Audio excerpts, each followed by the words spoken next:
Hello ನಮಸ್ತೆ. News 18 digital content ಗೆ ಸ್ವಾಗತ. ನಾನು ಪ್ರಗತಿ ಶೆಟ್ಟಿ. SLC ಆಯ್ತು, PUC ಆಯ್ತು, ಈಗ ಡಿಗ್ರಿ ಸರದಿ ಪ್ರಶ್ನೆ ಪತ್ರಿಕೆ ಲೀಕ್ ವಿಚಾರವಾಗಿ ರಾಜ್ಯದಲ್ಲಿ ಮತ್ತೆ ಸುದ್ದಿ ಆಗ್ತಾ ಇದೆ. ಸದ್ಯ ಡಿಗ್ರಿ ಪ್ರಶ್ನೆ ಪತ್ರಿಕೆ ಲೀಕ್ ಆಗಿರುವಂತಹ ವಿಚಾರದ ಬಗ್ಗೆ ದೊಡ್ಡ ಮಟ್ಟದ ಚರ್ಚೆ ಆಗ್ತಾ ಇದೆ. ರಾಜ್ಯದ ಪ್ರತಿಷ್ಠಿತ ವಿವಿಯಲ್ಲೇ ಈ ರೀತಿಯಾಗಿ ಆಗಿದೆ ಅನ್ನೋ ಗಂಭೀರ ಆರೋಪ ಕೇಳಿ ಬಂದಿದೆ. ಹಾಗಾದ್ರೆ ಯಾವ ವಿವಿಯಲ್ಲಿ ಈ ರೀತಿಯಾಗಿ ಆಗಿದೆ, ವಿದ್ಯಾರ್ಥಿಗಳು ಮಾಡ್ತಿರೋ ಆರೋಪ ಏನು, ಇದಕ್ಕೆ ಸಂಬಂಧಪಟ್ಟ ಹಾಗೆ ವಿವಿ ಕೊಟ್ಟ ಸ್ಪಷ್ಟನೆ ಏನು, ವಿಶ್ವವಿದ್ಯಾಲಯ ಕೊಟ್ಟಂತಹ ಕ್ಲಾರಿಫಿಕೇಶನ್ ಏನು, ಅದೆಲ್ಲವನ್ನು ಕೂಡ ಇವತ್ತಿನ ಈ ವಿಡಿಯೋದಲ್ಲಿ ನಾನು ನಿಮ್ಗೆ ಹೇಳ್ತಾ ಹೋಗ್ತೀವಿ. ಸೊ ನ್ಯೂಸ್ 18 ನಿರಂತರವಾಗಿ ವಿದ್ಯಾರ್ಥಿಗಳ ಪರವಾಗಿ ಪ್ರಶ್ನೆ ಪತ್ರಿಕೆ ಲೀಕ್ ವಿಚಾರವಾಗಿ ಪ್ರಾಮಾಣಿಕ ವಿದ್ಯಾರ್ಥಿಗಳಿಗೆ ಅನ್ಯಾಯ ಆಗಬಾರದು ಅನ್ನುವಂತಹ ಕಾರಣಕ್ಕಾಗಿ ವಿಸ್ತೃತವಾದಂತಹ ವರದಿ ಪ್ರಸಾರ ಮಾಡ್ತಾನೆ ಇತ್ತು. ಸದ್ಯ ಡಿಗ್ರಿ ಪ್ರಶ್ನೆ ಪತ್ರಿಕೆ ಲೀಕ್ ಆಗಿರುವಂತಹ ವಿಚಾರಕ್ಕೆ ಸಂಬಂಧಪಟ್ಟ ಹಾಗೆ ಕೂಡ ವಿದ್ಯಾರ್ಥಿಗಳು ನ್ಯೂಸ್ 18 ಅನ್ನ ಸಂಪರ್ಕ ಮಾಡಿದ್ದಾರೆ. ಅವರು ಏನ್ ಹೇಳಿದ್ರು ಅದೆಲ್ಲವನ್ನ ಕೂಡ ಹೇಳ್ತಾ ಹೋಗ್ತೀವಿ, ಕೇಳಿ. ಸೊ ಡಿಸೆಂಬರ್ 19ರಿಂದ ಬೆಂಗಳೂರು ನಗರ ವಿಶ್ವವಿದ್ಯಾಲಯದ ಬಿಕಾಂ ಎಕ್ಸಾಮ್ ಆರಂಭ ಆಗುತ್ತೆ. 5ನೇ ಸೆಮಿಸ್ಟರ್ ಎಕ್ಸಾಮ್ ಆಗ್ತಾ ಇರುತ್ತೆ. ಸೊ ಬೆಂಗಳೂರು ನಗರ ವಿಶ್ವವಿದ್ಯಾಲಯ ಕೇವಲ ಬೆಂಗಳೂರು ವಿದ್ಯಾರ್ಥಿಗಳು ಮಾತ್ರ ಇರೋದಿಲ್ಲ, ರಾಜ್ಯದ ಮೂಲೆ ಮೂಲೆಯಿಂದಲೂ ಕೂಡ ಪ್ರತಿಭಾನ್ವಿತ ವಿದ್ಯಾರ್ಥಿಗಳೆಲ್ಲರೂ ಕೂಡ, ಬಹುತೇಕರೆಲ್ಲರೂ ಕೂಡ ಇದೇ ಒಂದು ವಿಶ್ವವಿದ್ಯಾಲಯದಲ್ಲಿ ಓದ್ತಾ ಇದ್ದಾರೆ. ಬಹಳ ಪ್ರಖ್ಯಾತಿಯನ್ನು ಗಳಿಸಿಕೊಂಡಿರುವಂತಹ ವಿಶ್ವವಿದ್ಯಾಲಯ ಅಂದ್ರೆ ಅದು ಬೆಂಗಳೂರು ನಗರ ವಿಶ್ವವಿದ್ಯಾಲಯ. ಈ ವಿಶ್ವವಿದ್ಯಾಲಯದಲ್ಲಿ ನಡೀತಾ ಇರುವಂತಹ ಎಕ್ಸಾಮ್ಗೆ ಸಂಬಂಧಪಟ್ಟ ಹಾಗೆ ಜನವರಿಯಲ್ಲಿ ಒಂದು ದೊಡ್ಡ ಮಟ್ಟದ ಚರ್ಚೆ ಆಗುತ್ತೆ. ಅದು ಅಡ್ವಾನ್ಸ್ ಅಕೌಂಟಿಂಗ್ ವಿಷಯ ಲೀಕ್ ಆಗಿದೆ ಅನ್ನುವಂತಹ ಒಂದು ದೊಡ್ಡ ಚರ್ಚೆ ಸೋಷಿಯಲ್ ಮೀಡಿಯಾದಲ್ಲಿ ಆಗುತ್ತೆ. ಅದಕ್ಕೆ ಸಂಬಂಧಪಟ್ಟ ಹಾಗೆ ಪ್ರಶ್ನೆ ಪತ್ರಿಕೆ ಕೂಡ ಹರಿದಾಡೋದಕ್ಕೆ ಶುರು ಆಗುತ್ತೆ. ಈ ವಿಚಾರಕ್ಕೆ ಸಂಬಂಧಪಟ್ಟ ಹಾಗೆ ಅಲ್ಲಿಯ ಬೆಂಗಳೂರು ನಗರ ವಿವಿಯ ಕುಲಪತಿಗಳಾಗಿರುವಂತಹ ರಮೇಶ್ ಅವರನ್ನ ಕೂಡ ಸಂಪರ್ಕ ಮಾಡುವಂತಹ ಕೆಲಸ ನಾವು ಮಾಡ್ತೀವಿ.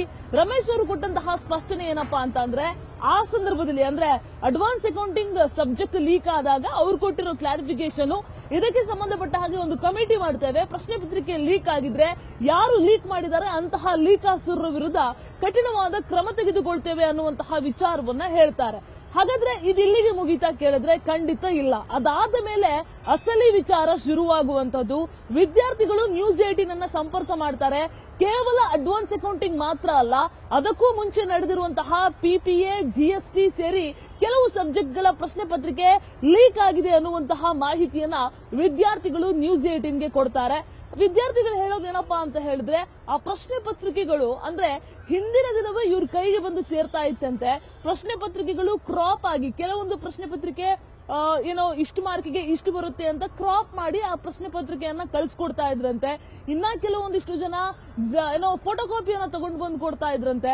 ಇನ್ನ ಒಂದಿಷ್ಟು ಜನ ಟೆಲಿಗ್ರಾಮ್ಗಳಲ್ಲಿ, ವಾಟ್ಸ್ಆಪ್ಗಳಲ್ಲಿ ಗ್ರೂಪ್ ಮಾಡಿಕೊಂಡು ಕ್ವಶನ್ ಪೇಪರ್ ಗಳನ್ನ ಕೊಡ್ತಾ ಇದ್ರಂತೆ. ಜೊತೆಗೆ ಒಂದು ಕಡೆಯಿಂದ ಒಂದು ಕಡೆಗೆ ಅಂದ್ರೆ ಒಂದು ಕಾಲೇಜಿಂದ ಇನ್ನೊಂದು ಕಾಲೇಜ್ಗೆ ಈ ರೀತಿಯಾಗಿ ಒಬ್ಬರ ಕೈಯಿಂದ ಒಬ್ಬರಿಗೆ ಫಾರ್ವರ್ಡ್ ಆಗಿಯೂ ಕೂಡ ಪ್ರಶ್ನೆ ಪತ್ರಿಕೆ ವಿದ್ಯಾರ್ಥಿಗಳ ಕೈಗೆ ಸೇರಿತ್ತಂತೆ. ಬಹುತೇಕರು ಆರಂಭದಲ್ಲಿ ಇದನ್ನ ಫೇಕ್ ಅಂತ ಅನ್ಕೊಂಡಿದ್ರಂತೆ. ಒಂದು ಸಬ್ಜೆಕ್ಟ್ ಅನ್ನ ಆಮೇಲೆ ಗೊತ್ತಾಯ್ತಂತೆ ಇದು ಫೇಕ್ ಅಲ್ಲ, ನಿಜ ಅಂತ ಹೇಳಿ. ಸೊ ಹಾಗಾಗಿ ಅದನ್ನೇ ಓದ್ಕೊಂಡು ಹೋಗಿ ಬರೆದಂತಹ ವಿದ್ಯಾರ್ಥಿಗಳಿಗೆ ಬಹುತೇಕರು ಈಗ ಉತ್ತಮ ಅಂಕವನ್ನು ಕೂಡ ಗಳಿಸುವಂತಹ ನಿರೀಕ್ಷೆಯಲ್ಲಿದ್ದಾರೆ. ಆದ್ರೆ ಪ್ರಾಮಾಣಿಕ ವಿದ್ಯಾರ್ಥಿಗಳು ನ್ಯೂಸ್ 18 ಅನ್ನ ಸಂಪರ್ಕ ಮಾಡಿದ್ರು. ಈ ರೀತಿಯಾಗಿ ಆಗಿದೆ, ಮೊದಲೇ ಪ್ರಶ್ನೆ ಪತ್ರಿಕೆ ಇವ್ರ ಕೈಗೆ ಸಿಕ್ಬಿಟ್ಟಿದೆ, ಇದರಿಂದ ನಾವು ನಿಯತ್ತಾಗಿ ಓದ್ಕೊಂಡು ಹೋದ್ರು ಕೂಡ ನಮ್ಗೆ ಯಾವುದೇ ರೀತಿಯಾಗಿ ಪ್ರಯೋಜನ ಆಗ್ಲಿಲ್ಲ. ಯಾಕಂದ್ರೆ ಅವ್ರಿಗಿಂತ ಈ ಪ್ರಶ್ನೆ ಪತ್ರಿಕೆ ತಗೊಂಡು ಓದಿ ಬರೆದವ್ರಿಗಿಂತ ನಮ್ಮ ಅಂಕ ಕಡಿಮೆ ಬರ್ತಾ ಇದೆ ಅಂತ ಆತಂಕವನ್ನು ಕೂಡ ವ್ಯಕ್ತಪಡಿಸಿದ್ರು. ಸೊ ಇದಕ್ಕೆ ಸಂಬಂಧಪಟ್ಟ ಹಾಗೆ ಮತ್ತೆ ಬೆಂಗಳೂರು ನಗರ ವಿಶ್ವವಿದ್ಯಾಲಯದ ಕುಲಪತಿಗಳನ್ನ ನ್ಯೂಸ್ 18 ಸಂಪರ್ಕ ಮಾಡುತ್ತೆ. ಆಗ ಕುಲಪತಿಗಳು ಹೇಳುವಂತಹ ಮಾತೇನಪ್ಪಾ ಅಂತ ಅಂದ್ರೆ, ನಮ್ಮ ಒಂದು ವಿಶ್ವವಿದ್ಯಾಲಯದಲ್ಲಿ ಒಂದು ಆಂತರಿಕ ಕಮಿಟಿ ಮಾಡಿದ್ದೀವಿ. ಅಂದ್ರೆ ಈ ಪ್ರಶ್ನೆ ಪತ್ರಿಕೆ ಲೀಕ್ ಆಗಿದ್ಯಾ ಇಲ್ವಾ, ಇದಕ್ಕೆ ಸಂಬಂಧಪಟ್ಟ ಹಾಗೆ ನಾವೊಂದು ಕಮಿಟಿ ಮಾಡಿದ್ದೀವಿ. ಕಮಿಟಿಯಲ್ಲಿ ಪ್ರಶ್ನೆ ಪತ್ರಿಕೆ ಲೀಕ್ ಬಗ್ಗೆ ಯಾರಾದರೂ ಅಂದ್ರೆ ಸಾಮಾಜಿಕ ಮಾಧ್ಯಮಗಳಲ್ಲಿ ಏನ್ ಚಾಟ್, ಸ್ಕ್ರೀನ್ ಶಾಟ್ ಗಳೆಲ್ಲ ಓಡಾಡ್ತಿದೆಯಲ್ಲ, ಅಂತಹ ಪುರಾವೆಗಳನ್ನ ತಂದುಕೊಟ್ರು, ಅಥವಾ ಯಾರಾದ್ರೂ ಇದಕ್ಕೆ ಸಂಬಂಧಪಟ್ಟ ಹಾಗೆ ಲೀಕ್ ಆಗಿದೆ ಅನ್ನೋದಕ್ಕೆ ಸಂಬಂಧಪಟ್ಟ ಹಾಗೆ ಮುಕ್ತವಾಗಿ ಯಾವುದೇ ದಾಖಲೆಗಳನ್ನ ತಂದುಕೊಟ್ರು ಕೂಡ ನಾವು ಅದನ್ನ ಸ್ವೀಕರಿಸ್ತೀವಿ, ಸಂಬಂಧಪಟ್ಟವರ ವಿರುದ್ಧ ಕಠಿಣವಾದಂತಹ ಕ್ರಮವನ್ನ ಕೈಗೊಳ್ತೀವಿ ಅಂತ ಆಕ್ರೋಶವನ್ನ ವ್ಯಕ್ತಪಡಿಸಿದ್ರು. ಜೊತೆಗೆ ಈ ಪ್ರಶ್ನೆ ಪತ್ರಿಕೆ ಲೀಕ್ ಅನ್ನೋದೇ ಒಂದು ದೊಡ್ಡ ಸಮಸ್ಯೆ ಆಗುತ್ತೆ. ಸೊ ಹಾಗಾಗಿ ಯಾವುದೇ ವಿದ್ಯಾರ್ಥಿ ಹತ್ರ ದಾಖಲೆಗಳಿದ್ರೆ ನಮ್ಮ ಹತ್ರ ಆರಾಮಾಗಿ ತಂದು ಕೊಡಬಹುದು ಅಂತ ಕೂಡ ಹೇಳ್ತಾರೆ. ಹಾಗಾದ್ರೆ ಯಾವ್ದಾದ್ರು ವಿದ್ಯಾರ್ಥಿ ಇವ್ರ ಹತ್ರ ಹೋಗಿ ದಾಖಲೆಗಳನ್ನ ಕೊಟ್ಟಿದ್ದಾರ ಕೇಳಿದ್ರೆ, ಇದುವರೆಗೂ ನಮಗೆ ಸಿಕ್ಕಂತಹ ಉತ್ತರ ಯಾವೊಬ್ಬ ವಿದ್ಯಾರ್ಥಿಯೂ ಕೂಡ ನಮಗೆ ದಾಖಲೆಯನ್ನ ಕೊಟ್ಟಿಲ್ಲ. ಸೊ ಹಾಗಾಗಿ ಈ ಪ್ರಶ್ನೆ ಪತ್ರಿಕೆ ಲೀಕ್ ಆಗಿದೆ ಅನ್ನುವಂತಹದ್ದೇ ಒಂದು ಸುಳ್ಳು ಸುದ್ದಿ. ಸೊ ನಾವು ಲೀಕ್ ಆಗಿದೆ ಅನ್ನೋದನ್ನ ಒಪ್ಕೊಳ್ಳೋದೇ ಇಲ್ಲ. ಸೊ ಸಂಘಟನೆಗಳಾಗ್ಲಿ, ವಿದ್ಯಾರ್ಥಿಗಳಾಗ್ಲಿ, ಅಥವಾ ಯಾರೇ ಒಬ್ಬ ವ್ಯಕ್ತಿ ಆಗ್ಲಿ, ಪೋಷಕರಾಗ್ಲಿ, ನಮಗೆ ಲೀಕ್ ಸಂಬಂಧಪಟ್ಟ ಹಾಗೆ ಯಾವುದೇ ಪುರಾವೆ ಕೊಟ್ಟಿಲ್ಲ. ಸೊ ಹಾಗಾಗಿ ನಮ್ಮ ಆಂತರಿಕ ತನಿಖಾ ಕಮಿಟಿ ಏನ್ ಮಾಡಿದೀವಿ, ಆ ಕಮಿಟಿ ತನಿಖೆ ಮಾಡಿ ರಿಪೋರ್ಟ್ ಅನ್ನ ಕ್ಲೋಸ್ ಕೊಟ್ಟಾಗಿದೆ. ಯಾವುದೇ ರೀತಿಯಾಗಿ ಲೀಕ್ ಆಗಿಲ್ಲ ಅಂತ ಏನೋ ವಿಚಾರವನ್ನು ತಿಳಿಸಿದ್ದಾರೆ ಅಂತ ಸ್ಪಷ್ಟವಾಗಿ ಬೆಂಗಳೂರು ನಗರ ವಿವಿ ಕುಲಪತಿಗಳು ಹೇಳ್ತಾ ಇದ್ದಾರೆ. ಇನ್ನೊಂದು ಕಡೆ ವಿದ್ಯಾರ್ಥಿಗಳು ಹೇಳ್ತಾ ಇದ್ದಾರೆ ಲೀಕ್ ಆಗಿದೆ, ಹಿಂದಿನ ದಿನವೇ ನಮಗೆ ಕ್ವಶನ್ ಪೇಪರ್ ಬಂದು ಸಿಕ್ಕಿದೆ ಅಂತ ವಿದ್ಯಾರ್ಥಿಗಳು ಹೇಳ್ತಾ ಇದ್ದಾರೆ. ವಿದ್ಯಾರ್ಥಿಗಳ ಆರೋಪ ಒಂದು ಕಡೆ, ನಗರದ ವಿವಿ ಕುಲಪತಿಗಳ ಸ್ಪಷ್ಟನೆ ಇನ್ನೊಂದು ಕಡೆ ಆಗಿದೆ. ಸೊ ಇವೆರಡರ ಮಧ್ಯ ಈಗ ಒಂದಷ್ಟು ವಿದ್ಯಾರ್ಥಿಗಳು ಸುದ್ದಿಗೋಷ್ಠಿಯನ್ನ ಮಾಡಿ ದಾಖಲೆಗಳನ್ನ ಬಿಡುಗಡೆ ಮಾಡೋದಕ್ಕೂ ಕೂಡ ಹೊರಟಿದ್ದಾರೆ.